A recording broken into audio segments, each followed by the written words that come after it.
എനിക്ക് ഓരോ നിമിഷവും നിറവുള്ളതാണ്. വ്യത്യസ്ത ഭാവങ്ങൾ നിറഞ്ഞതാണ്.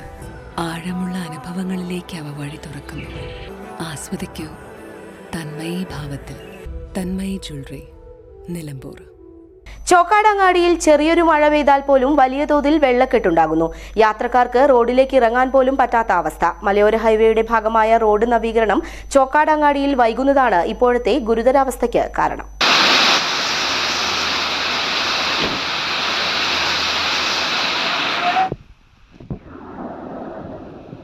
ഞായറാഴ്ച വൈകുന്നേരമുണ്ടായ വേനൽ മഴയിൽ ചോക്കാട് ടൗണിലെ ബസ് സ്റ്റോപ്പിന് മുന്നിലെ കാഴ്ചയാണിത്.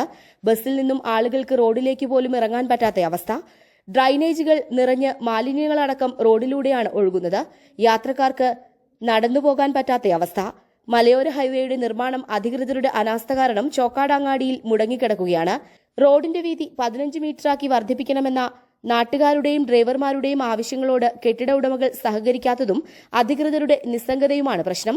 2 തവണ MLAയുടെ നേതൃത്വത്തിൽ യോഗം ചേർന്നെങ്കിലും പരിഹാരമായില്ല. പഞ്ചായത്ത് ഭരണസമിതി ഉൾപ്പെടെയുള്ളവരോട് സാധ്യതകൾ പരിശോധിക്കാൻ നിർദ്ദേശിച്ച് യോഗങ്ങൾ പിരിഞ്ഞതല്ലാതെ മലയോര ഹൈവേയുടെ പ്രവൃത്തി അങ്ങാടിയിൽ ആരംഭിച്ചിട്ടില്ല. ഇനി എത്ര നാൾ ഈ ദുരിതം പേറേണ്ടിവരുമെന്ന ആശങ്കയിലാണ് നാട്ടുകാർ. News bureau, Chokkad.